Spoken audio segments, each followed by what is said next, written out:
Demography में इतना तेज बदलाव आदिवासी समाज को अल्पसंख्यक बनाना चाहते हैं। में घुसपैठ नहीं रुकी है क्योंकि स्थानीय प्रशासन घुसपैठ को बढ़ावा दे रहा है। अगर ऐसे ही घुसपैठी आते रहते हैं तो झारखंड पूरा अलग हो जाएगा, डेमोग्राफी चेंज हो जाएगा और मिनी बांग्लादेश बन जाएगा। एक रहेंगे, नेक रहेंगे, तभी नेक रहेंगे। बटेंगे तो कटेंगे। अगर हम बटेंगे तो बांटने वाले महफिल सजाएंगे। दो राज्यों में चुनाव के बीच हिंदुत्व की धुरी पर जब भगवा राजनीति कुछ यूं परिक्रमा कर रही है, जब सनातनी शब्दों में समर्थकों को साधने की महीन कोशिश की जा रही है, जब भारतीय जनता पार्टी के बड़े बड़े नेता अपनी ही लकीर को और बड़ी करने पर जोर दे रहे हैं, जब महाराष्ट्र से लेकर झारखंड तक वोट युद्ध में उतरे बीजेपी के दिग्गज सियासी शत्रुओं के तुष्टीकरण वाली सियासत के विशुद्ध शाब्दिक ब्रह्मास्त्र दाग रहे हैं, तब सियासत पर नजर रखने वालों के मन में यह सवाल उठ रहा है कि क्या मोदी, शाह, हिमंता और योगी की चौकड़ी इस चुनाव में हवा का रुख बदल देगी? महाराष्ट्र से झारखंड तक बीजेपी की टॉप लीडरशिप एक्टिव, तो क्या नतीजों में आएगा ट्विस्ट या फिर इंडी गठबंधन फिर करेगा चमत्कार? लोकसभा चुनाव के नतीजों का होगा विस्तार। इन सियासी सवालों के सेंटर में है बीजेपी नेताओं की वो आक्रामकता जिसका आधार हार्ड हिंदुत्व है, जिस पर बीजेपी फिर से 360 डिग्री घूमकर खड़ी हुई है। बटेंगे तो बटेंगे, 3 शब्दों का ये स्लोगन यूं तो संयोग से बना था, मगर हरियाणा के चुनाव में इसका जबरदस्त प्रयोग हुआ। यूपी के सीएम योगी आदित्यनाथ ने बार बार इसे दोहराया। इसका नतीजा जून में आए नतीजों से बिल्कुल अलग था। चुनावी सफलता के पर्याय बन चुके हिंदुत्व के इस बयान ने नई लकीर खींच दी है। चुनावी आहट के बीच जब प्रधानमंत्री नरेंद्र मोदी महाराष्ट्र में थे, उसी वक्त उन्होंने सीएम योगी आदित्यनाथ के हिंदुत्व वाली थ्योरी को विस्तार देकर आगे का संकेत दे दिया था। राष्ट्र से बढ़कर के कुछ नहीं हो सकता, कुछ नहीं हो सकता। और राष्ट्र तब सशक्त होगा जब हम एक रहेंगे, नेक रहेंगे, तभी नेक रहेंगे। बटेंगे तो कटेंगे। हमें अतीत से सबक लेना है। हमें हमारी एकता को ही देश की ढाल बनाना है। हमें याद रखना है, अगर हम बटेंगे तो बांटने वाले महफिल सजाएंगे।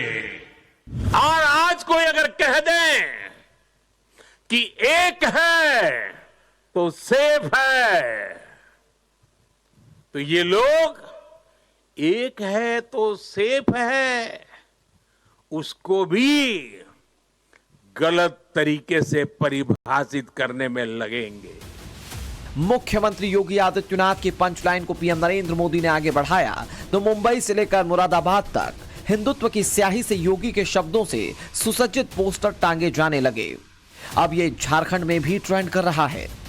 वहां के प्रभारी, असम के मुख्यमंत्री और भारतीय जनता पार्टी के दूसरे फायर ब्रांड नेता मुख्यमंत्री हिमंता बिश्व शर्मा दुमका, धनबाद, चतरा से लेकर हजारीबाग तक अपने हिसाब से इसे आकार दे रहे हैं। राहुल गांधी ने हिंदू समाज को बांटने के लिए निरंतर प्रयास कर रहा है। झारखंड में घुसपैठिए आते हैं, हमारे आदिवासी समाज, हिंदू समाज का अस्मिता को खतरा में पहुंचा दिया है। इस समय है एक रहने का। अगर आप एक रहेगा, सेफ रहेगा। नहीं तो घुसपैठिया आपका जमीन, आपका बेटी, रोटी, माटी, बेटी तीनों को छीन के लेके जाएगा। अब स्थिति यह है कि मोदी योगी के विरोधियों को इसकी काट नहीं मिल पा रही है। इसके तोड़ के लिए इंडिया अलायंस में शामिल सियासी पार्टियां नए नए नारे गढ़ रही हैं। हर 2 दिन पर नया पोस्टर टांगा जा रहा है, नई नई थ्योरीज दी जा रही हैं। अखिलेश, शरद, उद्धव और हेमंत सोरेन से लेकर असदुद्दीन ओवैसी तक इसका सियासी विकल्प नहीं ढूंढ पा रहे हैं। हालांकि बीजेपी सिर्फ इसी एक मुद्दे पर अपना एजेंडा आगे नहीं बढ़ा रही है, बल्कि झारखंड में बीजेपी ने बांग्लादेशी घुसपैठियों के मुद्दे को उछाला, एनआरसी का मुद्दा उठाया, यूसीसी लागू करने की बात की, रोटी माटी और बेटी का जिक्र बीजेपी कर रही है। साथ ही मुस्लिम तुष्टीकरण का आरोप भी बीजेपी लगा रही है। हिंदुत्व वोटर के आसरे झारखंड में सत्ता की अट्टालिका तक का रास्ता बनाने में जुटे हिमंता बिश्व शर्मा की आक्रामकता अति पर है। हारेगा ना ये पीताम्बर नीलांबर सिद्धू कानू भगवान बिरसा मुंडा का भूमि इरफान अंसारी आलमगीर आलम लूट लेगा ये लोग। हमारा बेटियों को लूटा, हमारा जमीन को लूटा, हमारा सरकार को लूटा, हमारा अहंकार को लूटा। हमें आवाज उठाना है, हमें एक होना है। 5 बरस बाद झारखंड की सत्ता में लौटने के लिए बेचैन बीजेपी के नेता वायदों की झोली लेकर रांची पहुंचे थे। गृह मंत्री अमित शाह ने संकल्प पत्र जारी किया। बीजेपी ने वायदों की बरसात कर दी। 25 संकल्प नाम से जो घोषणा पत्र पेश किया, उसमें लिखा है कि अगर बीजेपी सत्ता में लौटी तो हर महीने महिलाओं को 2100 रुपए दिए जाएंगे, हर परिवार को 2 मुफ्त एलपीजी गैस सिलेंडर और बाकी 500 रुपए में सिलेंडर मिलेंगे। 5 साल में 5 लाख नौजवानों को नौकरी दी जाएगी। हर साल 1 लाख झारखंडी युवाओं के लिए स्वरोजगार के अवसर बनाए जाएंगे। आदिवासी सम्मान और अस्मिता को बढ़ावा दिया जाएगा। आदिवासी समुदायों को सभी अधिकारों की गारंटी दी जाएगी और अवैध बांग्लादेशी घुसपैठ को रोकने के लिए कानून लागू किया जाएगा। बांग्लादेशी घुसपैठियों को लेकर बीजेपी कितनी आक्रामक है, यह अमित शाह के शब्दों में परिलक्षित हो रहा था। घुसपैठियों को आपने पनाह दी, घुसपैठियों में आपको अपनी वोट बैंक दिखाई पड़ती, आप आपकी धुन में मस्त हो।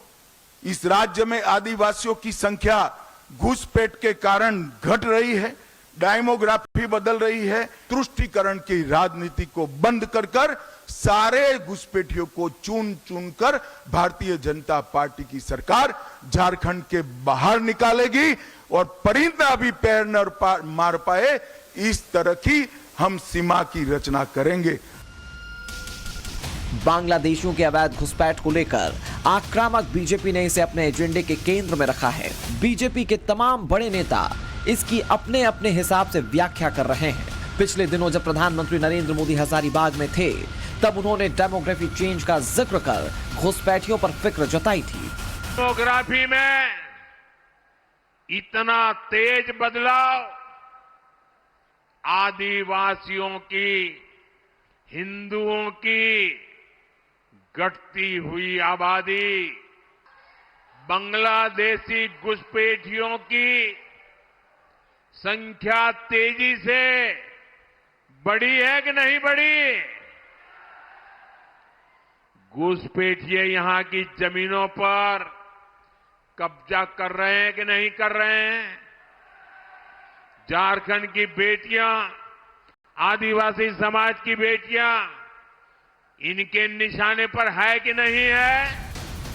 पीएम नरेंद्र मोदी की यह लाइन तब थी जब चुनाव की घंटी नहीं बजी थी। चुनाव की तारीख के ऐलान के बाद 4 नवंबर को पहली बार पीएम नरेंद्र मोदी झारखंड में होंगे। 4 नवंबर को वो चाईबासा और गढ़वा में रैली करेंगे। प्रधानमंत्री नरेंद्र मोदी की यह रैली कोल्हान में बीजेपी के लिए संजीवनी का काम कर सकती है। कोल्हान में अपनी जमीन वापस पाने के लिए बीजेपी बेकरार है। असल में कोल्हान इलाके में कुल 14 सीटें हैं। 2019 में बीजेपी को यहां 1 सीट भी नहीं मिल पाई थी। यहां 20 से 25% आदिवासी वोटर हैं, जबकि कुर्सी की तादाद भी 15 से 18% है। जाहिर है आदिवासी अस्मिता की बात कर पीएम नरेंद्र मोदी उनके लिए किए गए कामों की व्याख्या करेंगे, ठीक उसी तरह जैसे पिछली रैलियों में उन्होंने कहा था। सत्ता में बने रहने के लिए लोग झारखंड में अपना एक नया वोट बैंक तैयार कर रहे हैं। झारखंड को बलि चढ़ा करके ये वोट बैंक का खेल चल रहा है। झारखंड की सदियों पुरानी पहचान को मिट्टी में मिलाना चाहते हैं। ये लोग और कांग्रेस में बैठे इनके आका झारखंड में आदिवासी समाज को अल्पसंख्यक बनाना चाहते हैं। प्रधानमंत्री नरेंद्र मोदी सधे हुए शब्दों में बता रहे हैं तो वहां मौजूद बीजेपी के फायर ब्रांड नेता हिंदुत्व की आंच पर आदिवासी जज्बातों को उबाल रहे हैं। इतना ही नहीं, झारखंड में योगी मॉडल लागू कर नाम परिवर्तन करने की भी बात की जा रही है। अगर ऐसे ही घुसपैठी आते रहते हैं तो झारखंड पूरा अलग हो जाएगा, डेमोग्राफी चेंज हो जाएगा और मिनी बांग्लादेश बन जाएगा। सरकार बनेगा, हम एनआरसी लाऊंगा, कानून का रास्ता से हम लोग घुसपैठियों को धक्का मार के झारखंड से निकालूंगा। 20 तारीख में हुसैनाबाद किया था। मेरा झांकी लगा ये हुसैनाबाद क्या है? ये तो भूमि सिद्धू कानू का भूमि है, ये भूमि तो बिरसा मुंडा का भूमि है, ये भूमि हमारे राम, हमारा कृष्ण, वासुकीनाथ, बैद्यनाथ का भूमि है। ये हुसैनाबाद कहां से आ गया? मैंने बोला हम सरकार बनने से हुसैनाबाद का नाम चेंज कर दूंगा। घुसपैठियों को लेकर सिर्फ बीजेपी आक्रामक नहीं है। खुद गृह मंत्री अमित शाह एनआरसी और यूसीसी को लेकर कुछ यूं आदिवासियों को बता रहे हैं। अपप्रचार हेमंत सोरेन एंड कंपनी के द्वारा किया जा रहा है कि यूसीसी आएगा तो आदिवासियों के सांस्कृतिक अधिकार और उनके कानून समाप्त हो जाएंगे। हेमंत बाबू, झारखंड में यूसीसी जरूर आएगा। हमारी सरकार झारखंड में यूसीसी लाएगी, मगर यूसीसी से आदिवासियों को पूर्णतया हम बाहर रखेंगे। कोई आदिवासी के अधिकार और कानून को यूसीसी से हम नहीं छेड़ेंगे। बीजेपी के नेताओं को एकमुश्त जवाब देने के लिए मुख्यमंत्री हेमंत सोरेन खड़े हैं। उन्होंने बांग्लादेश घुसपैठियों से लेकर यूसीसी तक हर मुद्दे पर पलटवार किया। हिंदू मुस्लिम बांग्लादेश से घुसपैठियों की बात करते हैं। ये जानना चाहता हूं कि बांग्लादेश के साथ अंदर अंदर कोई आप लोग का कुछ समझौता है क्या? और आज बांग्लादेश के पूर्व प्रधानमंत्री को आपने यहाँ हेलीकॉप्टर उतारने कैसे दिया और किस आधार पर यहाँ पर आपने उसको शरण दे रखा है, हमें ये बता दीजिए। फिलहाल हेमंत सोरेन इंडी गठबंधन की ओर से झारखंड में अकेले मोर्चे पर डटे हुए हैं। झारखंड में INDIA में हेमंत सोरेन की JMM के अलावा कांग्रेस, RJD और लेफ्ट है। राहुल गांधी झारखंड में अपनी पहली रैली 8 नवंबर को करेंगे। वहीं बीजेपी की टॉप लीडरशिप वहां मौजूद है। प्रधानमंत्री नरेंद्र मोदी 4 नवंबर को वहां पहुंचेंगे, जबकि अमित शाह वहां 3 रैली कर चुके हैं। इसके साथ ही महाराष्ट्र में राहुल गांधी 6 नवंबर को अपनी पहली रैली करने जा रहे हैं, तो प्रधानमंत्री नरेंद्र मोदी 8 नवंबर को महाराष्ट्र पहुंचेंगे। हालांकि पिछली बार जब प्रधानमंत्री नरेंद्र मोदी महाराष्ट्र के दौरे पर गए थे, तभी उन्होंने नैरेटिव सेट कर दिया था। उन्होंने एकता की बात कर इंडिया अलायंस के नेताओं पर जमकर प्रहार किया था। उसका वोट बैंक तो एक रहेगा, लेकिन बाकी लोग आसानी से बढ़ जाएंगे, टुकड़े हो जाएंगे। इसलिए कांग्रेस और उसके साथियों का एक ही मिशन है, समाज को बांटो, लोगों को बांटो और सत्ता पर कब्जा करो। जहां जहां कांग्रेस के कदम पड़ते जाते हैं, वहां बंटाधार ही होता है।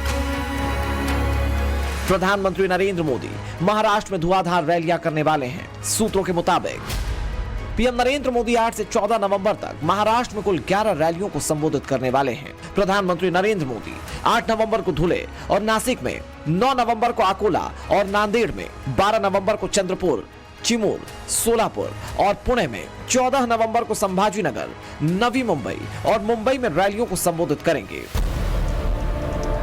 प्रधानमंत्री नरेंद्र मोदी के अलावा बीजेपी के तमाम बड़े भीड़ जुटाऊ दिग्गज मसलन अमित शाह, योगी आदित्यनाथ, जेपी नड्डा बड़ी रैली करने वाले हैं। बताया जा रहा है कि उत्तर प्रदेश के मुख्यमंत्री योगी आदित्यनाथ करीब 22 रैलियां कर सकते हैं। महाराष्ट्र में स्टार प्रचारक के तौर पर योगी आदित्यनाथ की डिमांड हाई है। बेबाक, बेलौस और बेधड़क बोलने के लिए विख्यात वो सत्तासीन योगी जो अपने आक्रामक अंदाज से सियासत में नई लकीर खींचने के लिए विख्यात है। उन्हें बीजेपी के अलावा उसके सहयोगी दलों के कैंडिडेट भी अपने इलाके में रैली करवाना चाहते हैं। मराठा राजनीति में योगी की डिमांड की वजह पिछले दिनों 2 राज्यों में हुए चुनाव है। जम्मू कश्मीर के चुनाव में योगी की स्ट्राइक रेट 90% थी, जबकि हरियाणा के चुनाव में उनका स्ट्राइक रेट 67% था। योगी के बटेंगे तो कटेंगे वाले बयान के बीच दोनों राज्यों में चुनाव हुए थे। झारखंड में तो वो हुआ जो इतिहास बन गया। बीजेपी ने न सिर्फ हैट्रिक लगाई बल्कि पूरी ताकत के साथ सत्ता में लौट आई। जिस हरियाणा में भगवा लकीर खींची गई है, वहां खड़े होकर उत्तर प्रदेश के भगवाधारी मुख्यमंत्री ने अपने बटने वाले बयान को अलग अलग एंगल से बार बार दोहराया था। अगर हम बटे नहीं होते ना तो न राम मंदिर टूटता, न जन्मभूमि कृष्ण जन्मभूमि पर कोई दूसरा गुलामी का ढांचा खड़ा होता और नहीं देश को गुलाम होना पड़ता। कभी नहीं होता। और ये मजबूत और सुदृढ़ सरकार लाइए जो कल तक राम मंदिर का विरोध कर रहे थे, कृष्ण जन्मभूमि का विरोध कर रहे थे, यही लोग सड़कों पर हरे रामा हरे कृष्णा का भजन गाते हुए दिखाई देते। ऐसे ही हार्ड हिंदुत्व लाइन के सहारे बीजेपी महाराष्ट्र की सियासत में अपने दम पर सत्ता में लौटना चाहती है। वहीं दूसरी तरफ इंडिया अलायंस यानी कि एमवीए के नेता बीजेपी पर पार्टियों को तोड़ने का आरोप लगाकर प्रहार कर रहे हैं। ये राष्ट्रवादी कांग्रेस पार्टी किसकी थी? चलो बताओ, जोर से बताओ। शरद पवार को एक दिन अजित पवार आता है, धक्का मार के बाहर निकाल देता है और जाते जाते उसके हाथ से घड़ी भी छीन लेता है। ये पाकिट मारो की टोली है, पाकिट मारो की। अरे हिम्मत थी तुम्हारे में ना। अजित पवार तो बोलता था कि शरद पवार ने तुतारी लेगी, मैं भी कोई दूसरा निशान ढूंढ लेता हूं और लड़ता हूं चुनाव, तो हम उसको मर्द कहते हैं। सिर्फ एनसीपी ही नहीं बल्कि उद्धव ठाकरे की शिवसेना भी सहानुभूति की सियासत के आसरे कुर्सी पाने की कोशिश में है, क्योंकि जिस तरह बीजेपी पूरी तरह अपने हिंदुत्व के एजेंडे पर आकर खड़ी है, उसे पूरी आक्रामकता के साथ आगे बढ़ा रही है। उसने इंडिया अलायंस के लिए बड़ी चुनौती खड़ी कर दी है। दरअसल लोकसभा चुनावों में बीजेपी के कुछ नेताओं ने संविधान संशोधन को लेकर बात की, जो इंडिया अलायंस वालों के लिए ब्रह्मास्त्र बन गया। इंडिया अलायंस के नेताओं और कई पक्षों ने इसे मुद्दा बनाया, संविधान बदलने को लेकर बीजेपी की निष्ठा पर सवाल खड़े किए। वहीं पीडीए के फॉर्मूले को वोट बैंक में बदलकर अप्रत्याशित जीत भी हासिल की। दूसरी ओर बीजेपी ने लोकसभा के चुनाव से सबक लेकर अपने आप को उसी जगह खड़ा किया है जहां पर उसका मजबूत पक्ष है। यही वजह है कि महाराष्ट्र से लेकर झारखंड तक बीजेपी के तमाम फायर ब्रांड नेता एक्टिव हो चुके हैं, अपने कोर एजेंडा को पूरी ताकत के साथ आगे बढ़ा रहे हैं। अब राहुल, हेमंत, अखिलेश, उद्धव और शरद पवार सियासत के इस भगवा चक्रव्यूह को कैसे तोड़ पाएंगे, ये बड़ी चुनौती है। ब्यूरो रिपोर्ट, टाइम्स नाउ, नव भारत।